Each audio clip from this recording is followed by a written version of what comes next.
Апат айтып келмейді дейді дана халқымыз. Расында да ешбір апатты дәл болжай алмаймыз, сондықтан қауіпсіздікті қадағалап, қала тұрғындарын сақтыққа шақырып жүретін төтенше жағдай саласы қызметкерлерінің жұмысы қашанда қауырт.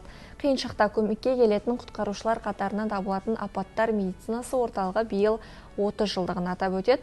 Аталмыш орталықтың өңіріміздегі жұмыстары туралы студиямызға келген қонақтармен сұхбаттаспақпыз. Таныс болыңыздар. Қазақстан Республикасы төтенше жағдайлар министрі, апаттар медицинасы орталығының облыс бойынша филиалының бөлім басшысы Нұрбол Сауытбаев және аталмыш филиалдың фельдшері Ақмарал Мейрамбекқызы.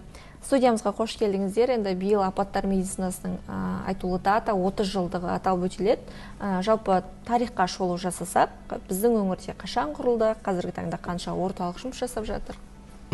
Жалпы апаттар медицина орталығы 1994 жылы 27 қыркүйекте республикамызда орталық ашылған. Содан кейін өзіміздің филиал 1994 жылы ашылған. Яғни облыстарда кейінірек ашылып жұмысын бастай берген.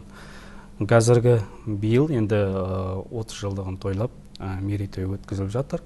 Барлық осы кезде айтып өтсем, барлық әріптестерімді, басқа да облыстағы әріптестерімді, соның ішінде медицина қызметкерлері, құтқарушыларды, жүргізушілерді, психолог мамандарын мерейтоймен құттықтап өтсем. Жалпы бізде 1999 жылы ашылып, сол кезде 8 қызметкерден бастаған. Одан кейін 2023 жылы төтенше жағдай министрлігінің бұйрығымен, яғни облысымызда халық санының өсуіне байланысты, аумағының кеңеюіне байланысты тәуліктік режим ашылды. Яғни 4 ауысымдық бригада ашылды. Ол кезде штат беріліп, 23 адамға көбейдік қызметкерге. Одан сонымен қатар біздің салада айтып өтетін болсақ, трассалық немесе құтқару пункті бар. Яғни ол 2012 жылы, яғни тұңғыш президентіміз Нұрсұлтан Әбішұлы Назарбаевтың саламатты Қазақстан бағдарламасына орай 2011-2015 жылдың аралығында республикамызда 40 трассалық медицина құтқару пункті ашылды. Соның ішінде облысымызда мына Самара-Шымкент тасжолының бойына 3 трассалық медицина құтқару бізге тиесілі. Яғни атап айтатын болсақ, Әйтеке би кенті Қазалы ауданының тұсында орналасқан біреуі, екіншісі Қармақшы ауданы Жосалы кенті Үйіркөл елді мекен тұсында орналасқан, үшіншісі Шиелі ауданы Бәйгекөл елді мекен тұсында орналасқан. Олардың негізгі міндеттері, мақсаттары осы Самара-Шымкент тасжолының бойындағы ірі жол көлік оқиғалары кезінде. Сонымен қатар басқа да шетел азаматтары, мысалы жүк көлігі кезінде денсаулығына шағым білдіреді.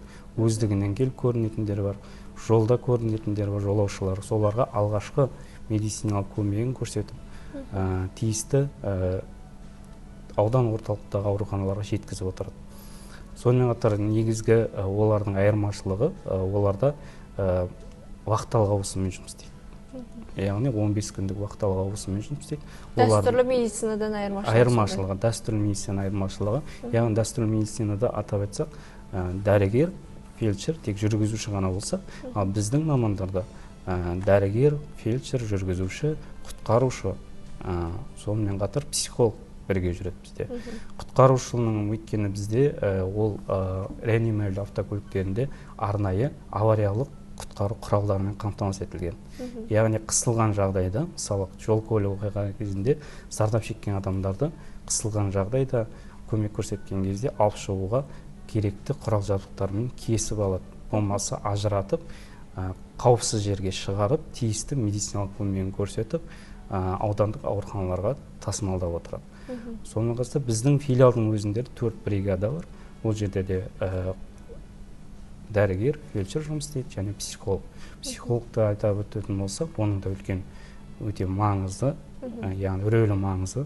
Яғни қазіргі жағдайда қазір енді табиғи техногендік сипаттағы адамдардың көбісінде қорқыныш үрейге бой алдырып жатады жарақаттан бұрын, яғни кез келген су тасқыны болсын, жер сілкінісі болсын деген сияқты. Одан бөлек жолда кездесетін трассалық авариялардан болсын.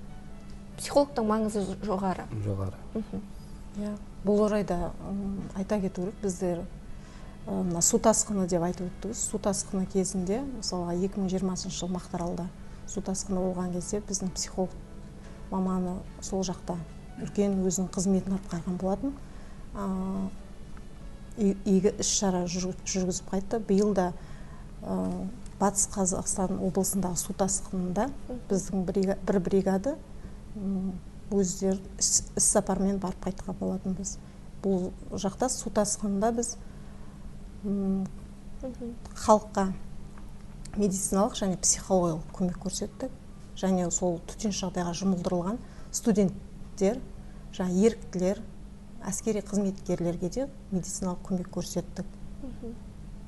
Енді қазіргі таңда жалпы апаттық медицина қызметкерлерін шақыру бұл жедел жәрдем байланысымен орын ала ма? Көбіне қандай жағдайда көмек көрсетесіздер? Көбіне бізде мысалы қаламыздағы төтенше жағдай дейді, соған жататындар өрт оқиғасы кезінде, сонымен қатар жазғы шомылу маусымының кезінде, суға түсу маусымының кезінде суға түскен адамдарға көмек көрсетеміз, суға батқан адамдарға көмегін көрсетеді. Сонымен қатар түрлі Самара-Шымкент тас жолы бар, мына жақта Жезқазған трассасы бар, сол жақтағы қыс мезгілінде қалып қойған, қар құрсауында қалып қойған, сонымен қатар авария кезінде, жол оқиғасы кезінде көмегін көрсетеміз. Яғни байланысы жедел жәрдеммен бірге, сонымен қатар өзіміздің төтенше жағдайдың саласының өрт сөндіру, өртке барған кезде өрт сөндірушілермен бірге, сонымен қатар жедел құтқару жасағы бар, солармен бірге шығып отырамыз шұғылдарға. Жеке байланыс номерлеріңіз хабарласқан кезде? Бізде орталықта біз төтенше жағдай департаментінде отырамыз. Ол жерде 101 диспетчер отырады, 112 кезекші бөлім отырады. Сол жерде бізде арнайы байланыс құралы